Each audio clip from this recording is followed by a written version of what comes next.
జై గురుభ్యో నమ. మన పుట్టుక తర్వాత 3వ సంవత్సరం నుంచి మన చుట్టుపక్కల, ముఖ్యంగా ప్రారంభంలో మన తల్లిదండ్రులతో అనుబంధం మొదలవుతుంది. జీవునిగా ఉన్న నేను జీవితము అనేటువంటి నాటకంలోనికి ఆ తెర తొలగించి ఆ జీవిత వేదిక మీద నటించటం మొదలు పెడతాం. తర్వాత మన సోదరులని, బంధువులని, స్నేహితులని ఇలా ఒక్కొక్కటి పెంచుకుంటూ వస్తుంది జీవితం.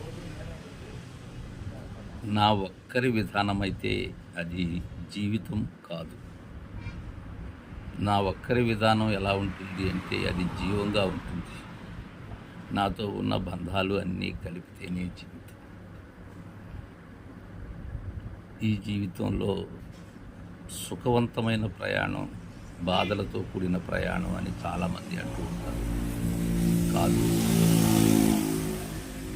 ప్రయాణం అంతా కూడా అది సుఖము అయినా బాధ అయినా ప్రయాణము ఒక్కటే. దానిలో మనం నడిచే విధానం, మనం ఇతరులతో పెట్టుకున్నటువంటి బంధం, ఆ బంధం మనసులో ఎక్కువ స్థానం ఆక్రమించినప్పుడు వారి ద్వారా మనకు ఆనందం కలిగించేటువంటివి, మన మనసు సంతోషించేటువంటివి, మన శరీరం స్పందించేటువంటివి అయితే దాన్ని మనం సుఖము అనుకుంటున్నాం. అలా కానట్లయితే దుఃఖమని ఆ నెపాన్ని ఇతరుల మీద నెట్టివేస్తాను. నన్ను ఇలా నరకానికి గురి చేశారనో, నాకు ఇలా చేశారు వాళ్ళను, చాలా తప్పు. దానిలో నీ పాత్ర గురించి కూడా నీవు ఆలోచించాలి, నా పాత్ర గురించి నేను ఆలోచించాలి. అలా ఆలోచించినప్పుడు యథార్థం బోధపడుతుంది. మహనీయులైనటువంటి పెద్దలందరూ కూడా ఎందుకు సర్వాన్ని విడచి ఆ శరీరతత్వంతో ఉంటారు అంటే వారిలో కూడా అంతరంగంగా జీవనము అనే బంధం ఉంటుంది. అయితే దాన్ని బయట పడనివ్వకుండా నొక్కి పట్టేటువంటి నేర్పు వారిలో ఉంటుంది.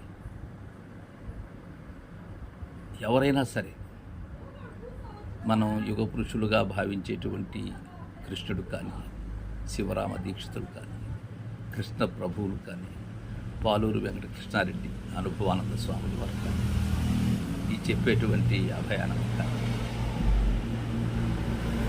కానీ ఎప్పుడూ కూడా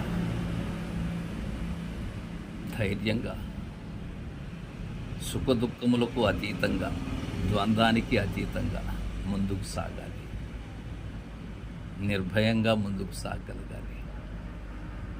దానికి మనకు తోడుగా ఉండబడేటువంటిది నిజ గురువు యొక్క వాక్యం మాత్రమే.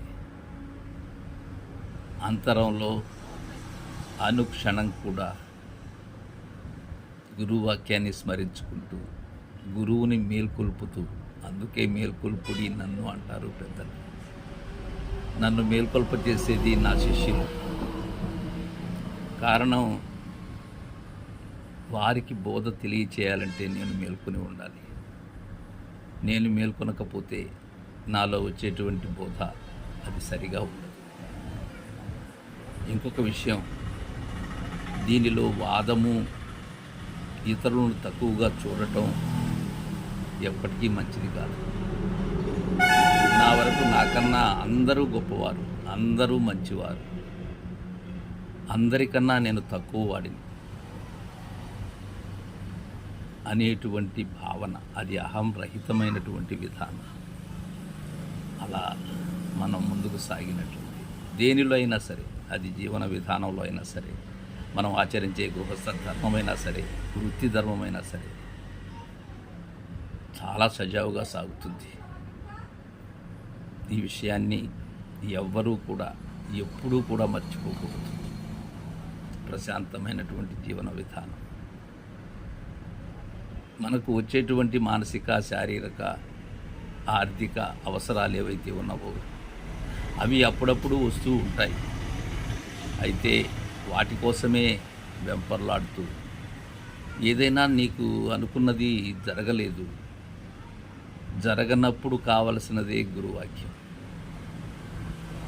అదే కాపాడుతుంది, అదే నిన్ను దరికి చేర్చుతుంది. ప్రశాంతంగా ఆనందంగా సాగిపోదాం. జై గురు. చాలా సంతోషం.